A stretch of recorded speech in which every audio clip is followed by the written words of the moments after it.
Beberapa hewan ada yang memiliki keunikan yang tidak dimiliki oleh hewan lainnya. Salah satunya adalah hewan yang mampu menghasilkan listrik seperti hewan-hewan berikut ini. Belut listrik. Belut listrik adalah salah satu dari 500 jenis ikan air tawar yang dapat menghasilkan aliran listrik. Ikan ini bisa menghasilkan listrik sampai dengan 650 volt untuk berburu dan membela diri. Habitat belut listrik ini ada di perairan dangkal, seperti perairan berlumpur Sungai Amazon dan Orinoco di Amerika Selatan. Meski disebut sebagai belut listrik ini justru lebih berkerabat dengan lele dibanding belut pada umumnya. Mereka hidup di perairan dangkal atau air berlumpur dan muncul ke permukaan setiap 10 menit sekali karena mereka bernapas menggunakan udara yang diambil dari atmosfer.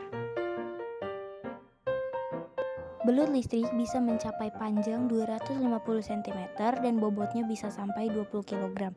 Mereka punya tubuh berbentuk panjang dan silindris, bisa berwarna putih, hitam, biru, ungu, atau abu-abu. Belut listrik adalah hewan penyendiri dan jarang sekali membentuk kawanan. Mereka adalah hewan karnivora yang memangsa ikan lain, amfibi, burung, dan mamalia kecil. Sekitar 80% organ tubuh belut listrik bisa menghasilkan aliran listrik.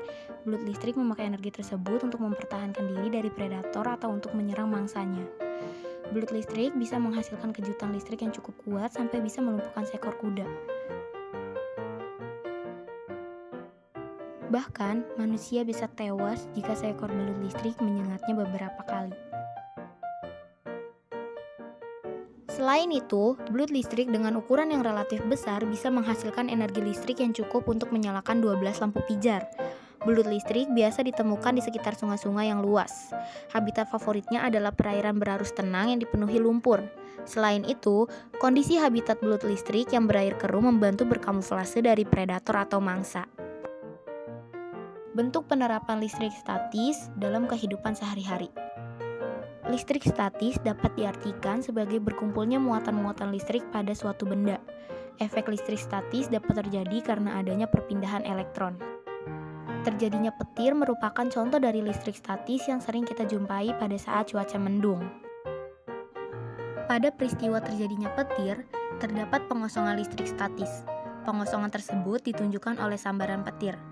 Peristiwa pengosongan terjadi apabila adanya jalan bagi elektron untuk mengalir dari suatu benda ke benda lain.